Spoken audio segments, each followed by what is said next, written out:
बात उत्तराखंड की खबरों की। उत्तराखंड कांग्रेस की परिवर्तन यात्रा आज है। इस वक्त की बड़ी और अहम जानकारी अब तक पहुंचा रहे हैं। उत्तराखंड कांग्रेस की परिवर्तन यात्रा आज है और पहुंचेगी रामनगर। ये यात्रा प्रदेश कांग्रेस के कई वरिष्ठ नेता यात्रा में शामिल होंगे। रामनगर पहुंचेगी कांग्रेस की ये परिवर्तन यात्रा। इस वक्त की बड़ी और अहम जानकारी आपके सामने।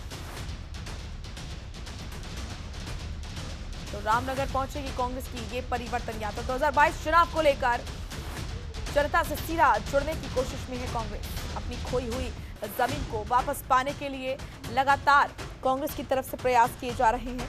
और आपको बता दें कि कांग्रेस कल हल्द्वानी पहुंची थी कांग्रेस की परिवर्तन यात्रा और आज रामनगर पहुंचेगी।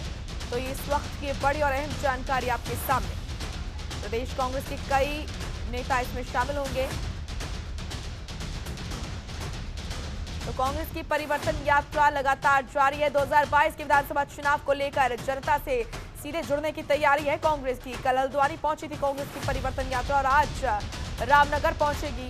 आपको बता दें कि उत्तराखंड कांग्रेस की परिवर्तन यात्रा लगातार जारी है। प्रदेश कांग्रेस के वरिष्ठ नेता इस यात्रा में शामिल होंगे और प्रदेश में खोई हुई जमीन को वापस पाने के लिए लगातार एक्टिव मोड में कांग्रेस भी नजर आ रही है।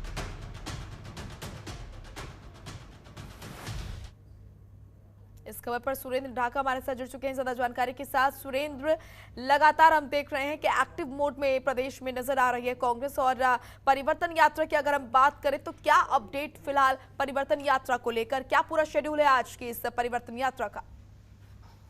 देखिए मोनिका, मैं बता दूं, पूरे प्रदेश में ये यात्रा चलनी है कांग्रेस की और ये कल इसका समापन उधम सिंह नगर में इस यात्रा का समापन होगा जो कुमाऊं में यात्रा चली है। उसके बाद ये यात्रा गढ़वाल में चलेगी। आज जो यात्रा है वो हल्द्वानी से होकर और आज रामनगर पहुंचेगी। ये जो परिवर्तन यात्रा है कांग्रेस की, इसमें जो जितने दिग्गज नेता हैं, प्रदेश प्रभारी है देवेंद्र यादव, पूर्व मुख्यमंत्री हरीश रावत हैं और जो वर्तमान महासचिव है राष्ट्रीय कांग्रेस के, और नेता प्रतिपक्ष प्रीतम सिंह और प्रदेश अध्यक्ष गणेश गोदियाल, सभी बड़े नेता और जो कुमाऊं के सभी नेता हैं वो इस परिवर्तन यात्रा में शामिल होंगे। आपने कल भी देखा होगा जो कुमाऊं से खबरें आई हैं, उसमें कांग्रेस ने पूरी ताकत इस परिवर्तन यात्रा में लगाई है और परिवर्तन यात्रा से एक मैसेज देने की तैयारी कांग्रेस कर रही है कि 2022 का रण होने जा रहा है, वो किसी भी स्थिति में उन्हें फतेह करना है। कार्यकर्ताओं में जोश भर रहा है और कांग्रेस अच्छी तरह जानती है कि 2017 में जो चुनाव हुआ थे विधानसभा के, उसमें कांग्रेस बिल्कुल सतह पर चली गई थी, सिर्फ 11 विधायक जीत कर आए हैं। तो कहीं ना कहीं आप अंदाजा लगा सकते हैं कि कांग्रेस के लिए करो या मरो की स्थिति में कांग्रेस है और उसी की रणनीति पर कांग्रेस काम कर रही है। और अब जैसे आज रामनगर यात्रा पहुंचे, कल ये उधम सिंह नगर में ये यात्रा 6 तारीख को ये यात्रा का समापन का प्रोग्राम रखा गया है। मोनिका, बिल्कुल। और सुरेंद्र, परिवर्तन यात्रा, इस यात्रा का नाम इसको दिया गया है परिवर्तन। किस तरह का परिवर्तन यहाँ पर कांग्रेस करने जा रही है, चाहे वो सत्ता परिवर्तन हो या फिर कई तरह के परिवर्तन की अगर हम बात करें, क्योंकि यहाँ पर जिस तरीके से आपने भी देखा सुरेंद्र, प्रदेश में अब जो जमीन है कांग्रेस की वो फिलहाल नहीं रही है। तो ऐसे में क्या कोशिशें नजर आ रही है जिससे कि परिवर्तन यात्रा सफल हो सके और बड़ा परिवर्तन प्रदेश में आए? किस तरह के प्रयास यहाँ पर देखे जा रहे हैं कांग्रेस की तरफ से विशेष तौर पर?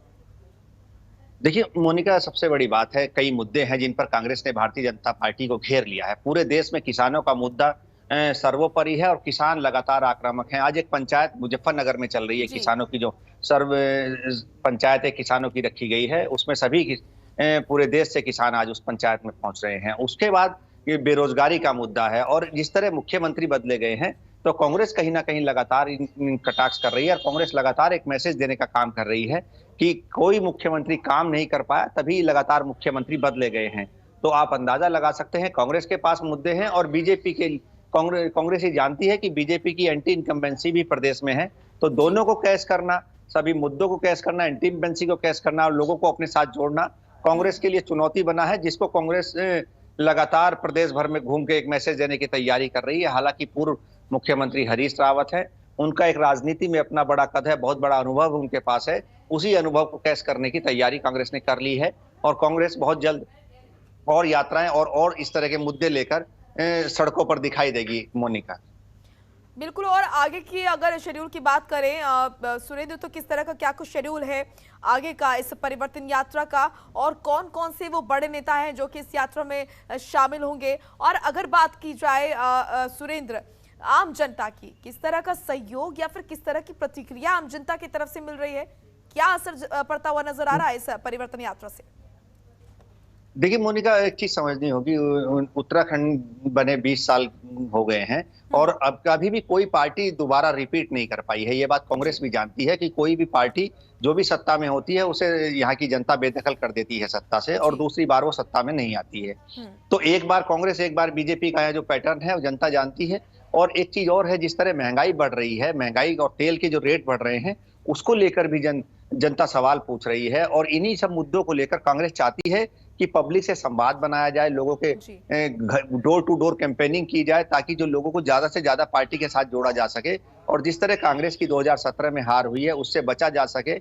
और कांग्रेस ये भी जानती है कि इस बार एक और कंटेस्ट पार्टी कर रही है, आम आदमी पार्टी, और जिस तरह कर्नल कोठियाल को उन्होंने अपना चेहरा बनाया मुख्यमंत्री का, तो एक मैसेज और है कि जो सैनिक हैं यदि वो आम आदमी पार्टी की तरफ चले जाते हैं तो एक बीजेपी को एक नुकसान का आकलन कांग्रेस वो भी देखकर कर रही है कि ये बीजेपी को एक नुकसान हो सकता है यदि जो फ्लोटिंग वोट है 2 से 3% का, और वो फ्लोटिंग वोट यदि आम आदमी पार्टी के साथ चला जाता है बीजेपी वाला, तो वो कांग्रेस को उसका लाभ मिलना लाजमी है।